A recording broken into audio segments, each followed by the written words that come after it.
BSP इस बार विधानसभा चुनावों को लेकर एड़ी चोटी का जोर लगा रही है और समय से पहले बसपा ने अपने प्रत्याशी घोषित करना शुरू कर दिया है। वैसे तो बीएसपी इस काम के लिए जानी जाती थी कि वो बहुत समय पहले प्रत्याशी घोषित किया कर देती थी, लेकिन पिछले कुछ राज्यों के विधानसभा चुनाव में देखने को मिला कि बसपा ने समय से पहले प्रत्याशी घोषित नहीं किया और आखिरी समय तक प्रत्याशियों का जोड़ तोड़ जारी रहा।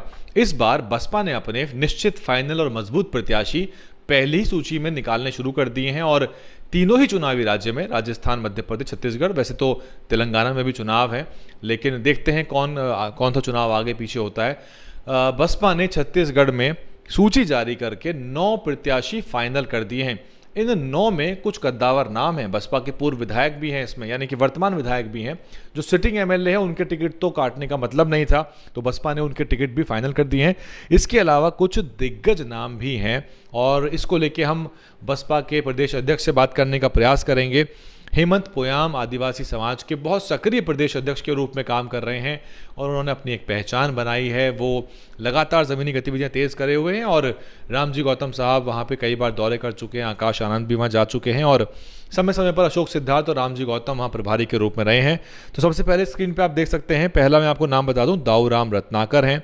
मस्तूरी विधानसभा से इनको टिकट मिला है और ये अनुसूचित जाति यानी कि एससी आरक्षित सीट है, ज़िला है बिलासपुर।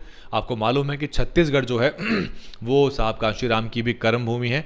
जांजगीर चांपा का जो लोकसभा क्षेत्र है वहाँ से उन्होंने सबसे पहला चुनाव लड़ा था, तो ये कुछ लोग शायद ना भी जानते हों, जो पहला लोकसभा का चुनाव साहब कांशीराम ने लड़ा था वो छत्तीसगढ़ से ही लड़ा था, यानी कि उस समय अविभाजित मध्य प्रदेश था ये।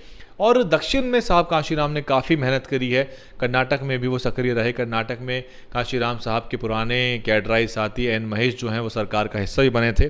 बहरहाल दूसरा टिकट जो है वो ओम प्रकाश वाजपेयी को मिला है और ओम प्रकाश वाजपेयी भी एससी समाज से संबंध रखते हैं। नवागढ़ ये विधानसभा है। इन सब के आंकड़े हम बहुत जल्दी आपके पास लाएंगे। पिछली बार जब बसपा चुनाव मैदान में थी, गठबंधन के तहत, आपको मालूम होगा गठबंधन हुआ था अजीत जोगी की पार्टी के साथ, छत्तीसगढ़ जनता कांग्रेस के साथ, और 5-2 का आंकड़ा आया था।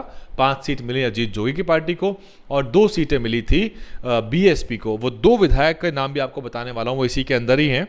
और राधे श्याम सूर्यवंशी ये जांजगीर चांपा लोकसभा क्षेत्र, विधानसभा क्षेत्र से चुनाव मैदान में उतरेंगे। ये सामान्य सीट है, इसका जिला जांजगीर चांपा है, लोकसभा भी जांजगीर चांपा ही है। और केशव प्रसाद चंद्रा बसपा के वर्तमान विधायक यानी कि सिटिंग एमएलए हैं जैजैपुर से, और ये जैजैपुर से एक सामान्य सीट है, जैजैपुर से ही ये आपको चुनाव मैदान में फिर से नजर आएंगे।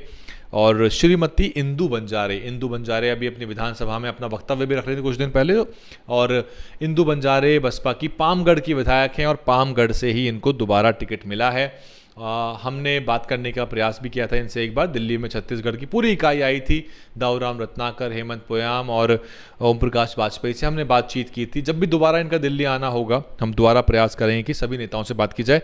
डॉक्टर विनोद शर्मा, जिसके बारे में मैं आपको बता भी चुका हूँ, ये 5 साल तपस्या कर चुके हैं, 5 साल के बाद इनको दोबारा टिकट में, पिछली बार इनका टिकट जो है वो गठबंधन का जो तकाजा रहा, गठबंधन की जो मजबूरियां रहीं उस वजह से कट गया। ऋचा जोगी को इनका टिकट दे दिया गया था और ये तैयारी कर रहे थे, वहाँ पे एक दमदार प्रत्याशी थे, लेकिन ये पार्टी के साथ ही रहे। तो डॉक्टर विनोद शर्मा के ऊपर नज़र बनाए रखनी है आपको। और साथ ही श्याम टंडन, ये भिलाईगढ़ से आपको मैदान में दिखेंगे, ये भी मजबूत प्रत्याशी के रूप में बसपा के नजर आ रहे हैं। इसके अलावा राम कुमार सूर्यवंशी, बेलतरा विधानसभा है और ये बिलासपुर के अंदर ही आती है। आनंद तिग्गा, ये सामरी विधानसभा है और ये जो है एसटी के लिए आरक्षित, अनुसूचित जनजाति के लिए आरक्षित है। इसके अलावा श्याम टंडन और श्रीमती इंदू बंजारे की जो विधानसभा है वो भी एससी के लिए आरक्षित है। स्क्रीन पे भी डिटेल्स आपके हैं और ये पहली सूची जारी हुई है प्रदेश की तरफ से। तीनों ही राज्यों में एक एक सूची आई है, कुछ सूचियाँ आई हैं, तो लगभग 5 सीट जो है वो राजस्थान की भी साफ है। छत्तीसगढ़ की ये स्थिति है, कांग्रेस पार्टी यहाँ चाहती है कि वो रिटेन करे, वो चाहती है कि हमारी सरकार जो है वो कंटिन्यू करे, बदलाव ना हो।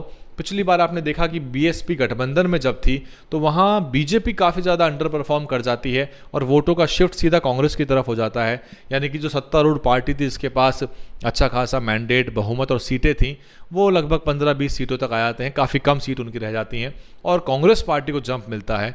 तो बीएसपी और अजीत जोगी के जो गठबंधन को ज़्यादा लाभ वहाँ मिल नहीं पाता, लेकिन 2 सीट फिर भी बसपा की आती है, ठीक ठाक वोट प्रतिशत आता है। इस बार बसपा अभी तक छत्तीसगढ़ में अकेला चलो की बात कर रही है। अभी तक कोई इशारा नहीं हुआ है, कुछ भी साफ नहीं हुआ है। और अजीत जोगी ने भी कई बार ये कहा है कि वो अकेले ही चुनाव लड़ेंगे। लाइक माइंडेड पार्टी की वो बात कर रहे थे कि वो लाइक माइंडेड पार्टीज के साथ गठबंधन कर सकते हैं, लेकिन बीएसपी के साथ रिपीट करेंगे या नहीं करेंगे इस तरफ कोई इशारा अभी तक नहीं हुआ है, क्योंकि अजीत जोगी दुनिया में है नहीं। तो चुनाव जो लड़ा जाएगा वो अमित जोगी और अजीत जोगी की जो पत्नी है रेणु जोगी, यानी कि अमित जोगी की जो माता जी हैं, उन सब के नेतृत्व में ही चुनाव लड़ा जाएगा। तो ऐसे में बसपा गठबंधन होना ना होना ये तो बात की बात है। अभी तक इस तरफ कुछ भी निकल के नहीं आया। बसपा अगर अकेले भी लड़ती है तो भी कोई दिक्कत की बात नहीं, क्योंकि बसपा की जो अपनी मजबूत सीटें हैं, बसपा उन पर पूरा दमखम दिखा रही है और बसपा ज़रूर चाहेगी कि यहाँ से 5 से 6 सीटें वो निकाले और कम बैक करे, वापसी करे। और ऐसे में अगर बैलेंस ऑफ पावर अगर कहीं फंसता है, बहन मायावती ने कहा है कि चुनावी राज्यों में हम सरकार का हिस्सा बनेंगे, तो बसपा के विधायक आपको कांग्रेस की सरकार में नजर भी आ सकते हैं। डीएनएन हिंदी पे इतना ही, और अपडेट लेके आएंगे। बने रहिए, फॉलो करिए, सब्सक्राइब करिए, शेयर करिए। डीएनएन हिंदी को सब्सक्राइब करने के लिए दबाएं लाल रंग का सब्सक्राइब बटन और घंटी का बटन दबाकर ऑल नोटिफिकेशन पर क्लिक करें। चैनल को जिंदा रखने के लिए नीले रंग का ज्वाइन बटन दबाकर चैनल को आर्थिक सहयोग करें।